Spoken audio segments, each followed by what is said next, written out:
নেপালে এই যে সুশীলা কার্কি আসলে কামটা কি করলো এটাই তো বুঝলাম না। মানে এটা কি ধরনের, এটা মানুষের মতো কোনো কাম করলো?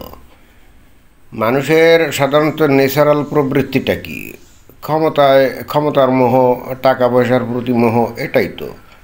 এবং কেউ যদি একবার কোনো ক্ষমতায় চলে যায় তাহলে সে কি করে? ওই ক্ষমতা থেকে আর যাইতে চায় না, এটাই তো হিউম্যান টেন্ডেন্সি, তাই না?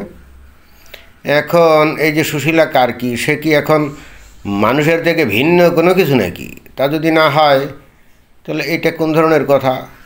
এই যে ওই জেনজির একটা আন্দোলন করলো, ওখানে কেপি শর্মা ক্ষমতা থেকে হটে গেল, কমিউনিস্টপন্থী আর কি।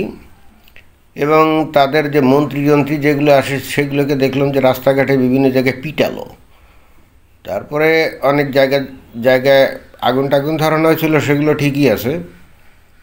তো অবশেষে একটা পর্যায়ে এই সেনাবাহিনী হস্তক্ষেপ করে এই সুশীলা কার্কিকে ক্ষমতা আনলো।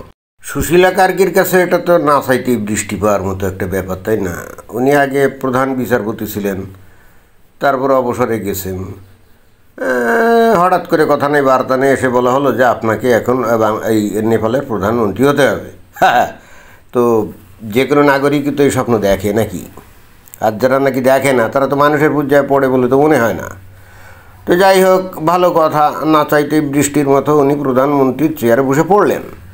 কিন্তু বসে পড়ার পরে উনি আবার বলতেছেন, আমি তো এইখানে বেশি দিন থাকবো না, আমি তাড়াতাড়ি ইলেকশন দিয়ে যারা নির্বাচিত হবে তাদের হাতে ক্ষমতা দিয়ে আমি চলে যাব। শুধু তাই না, একবার বলেও ফেললেন যে 5ই মার্চ উনি ইলেকশন দিবেন, অর্থাৎ 6 মাস পরে। তো এইটা কোন ধরনের কথা? এইটা তো কোনোভাবেই মানা যায় না। এবং একই সঙ্গে আরও ভয়ঙ্কর যে কথাটা উনি বললেন সেটা তো আরও অগ্রহণযোগ্য, অন্তত বাংলাদেশের যে সাপেক্ষে যদি বিচার করা হয়। উনি বললেন যারা এই যে আগুন জ্বালাও পোড়াও করছে, ভাঙচুর করছে, বিশেষ করে আগুন জ্বালিয়েছে, তাদের এই সমস্ত বিশৃঙ্খল কর্মকাণ্ডের জন্য তাদেরকে জবাবদিহিতার আওতায় আনা হবে, তাদের বিচার হবে। এটা কোন ধরনের কথা? মানে এগুলি কি বলে না বলে মাথাটা ঠিক আছে তার? আমার তো মনে হচ্ছে যে এই ভদ্র মহিলাকে বাংলাদেশে এনে একটা ট্রেনিং দিতে হবে, বা বাংলাদেশে এনে দেখাতে হবে যে এই দেখো ক্ষমতা কাকে বলে, ক্ষমতা শেয়ার কাকে বলে। তোমার চাইতে বহুগুণে জ্ঞানে এবং একই সঙ্গে নোবেল লরিয়েট, তাই না? সারা পৃথিবীতে কত মানুষ তাকে শ্রদ্ধা ভক্তি করে। সেই ডক্টর মোহাম্মদ ইউনূসকে আমরা বসাইছিলাম, বাংলাদেশেও এখানে একটা ওই ধরনের আন্দোলন হয়েছিল, তো আমরা বসাইছিলাম। আমরা তাকে মনে করছিলাম জ্ঞানী গুণী মানুষ, ভোলা ভালা মানুষ। তার তো ক্ষমতার প্রতি মোহটোহ নাই, টাকা পয়সার প্রতি মোহটোহ নাই, কারণ বয়স তো 85-86 বছর হয়ে গেছে। এখন উনি আর কী করবেন? উনি নিঃস্বার্থভাবে দেশ চালাবেন। এবং যেহেতু ওনার পৃথিবীতে বহু দেশের সাথে ভালো সম্পর্ক আছে, বাংলাদেশকে নিশ্চয় অনেক সুবিধা সুযোগ এনে দিবেন। কিন্তু যে আশা স্বপ্ন নিয়ে আমরা তাকে বসাইছিলাম, পরবর্তীতে দেখা গেল উনি তার ধারে বাড়েও গেলেন না। উনি প্রথমত যে কাজটা উনি করতে গেলেন সেটা হলো, ওনাকে যারা বসিয়েছে, আসলে বাংলাদেশের জনগণ আপাত মনে হচ্ছে বসিয়েছে, কিন্তু আসলে তো বাংলাদেশের জনগণ বসায় নাই। সেটা কিন্তু উনি আবার বলছেনও যে মেটিকুলাসলি প্ল্যান করে সব কিছু করা হয়েছে। তো আমেরিকাই বস্তুত তাকে বসিয়েছে, তাই না? কিন্তু আপাত দৃষ্টিতে মনে হয় যে বাংলাদেশের জনগণ। তো বাংলাদেশের জনগণ আচ্ছা ঠিক আছে, পিছনে কে বা কারা আছে আমরা এগুলো কেয়ারই করলাম না, বাট আমরা তো একজন জ্ঞানী এবং যোগ্য লোককেই তো পাইছিলাম, যাকে নাকি বসালাম। ও বাবা, বসানোর পরে তো দেখি যে ওনারে আমরা যেভাবে মহান একজন ব্যক্তি হিসেবে মনে করছিলাম, যে সাধারণ মানুষের থেকে অন্যরকম কোয়ালিফাইড একজন লোক।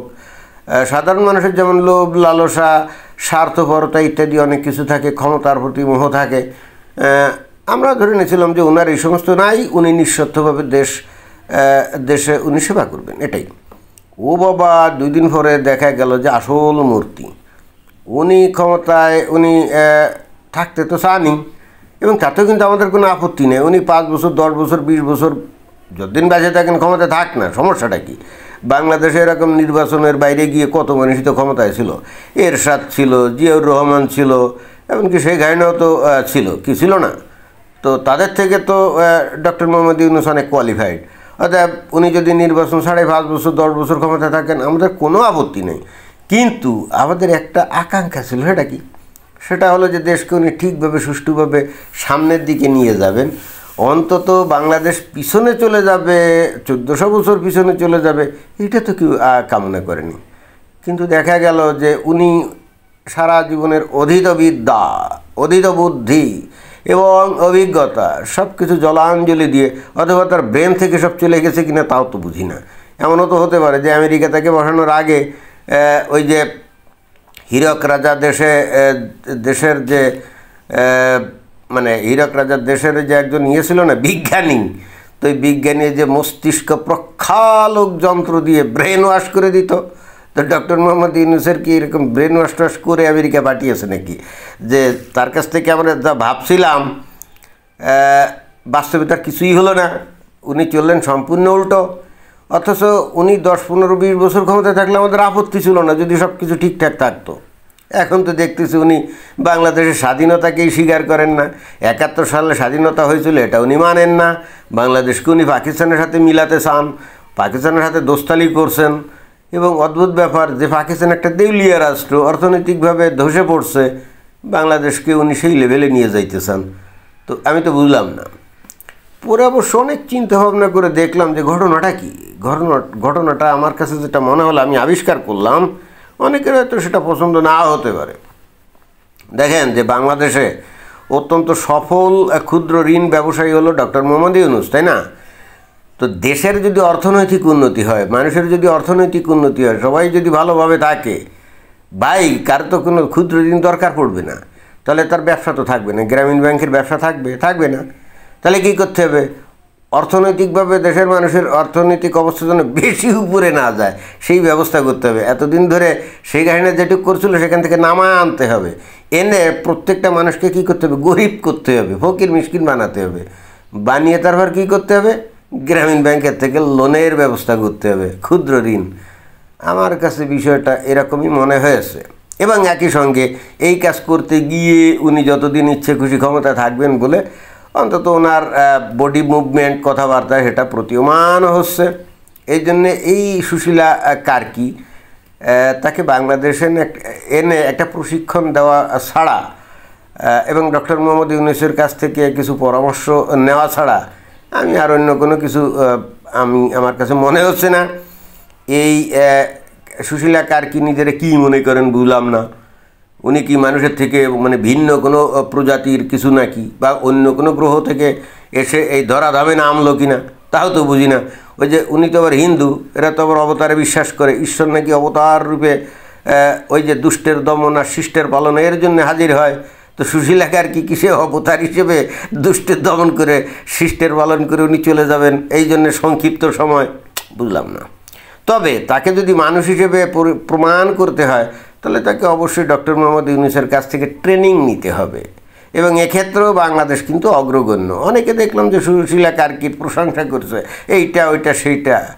আমিও ভুলে ভালে একটা ভিডিও তো এটা করে ফেলছিলাম, এর জন্যে এখন কি ক্ষমা চাওয়া উচিত নাকি দুঃখ প্রকাশ করব?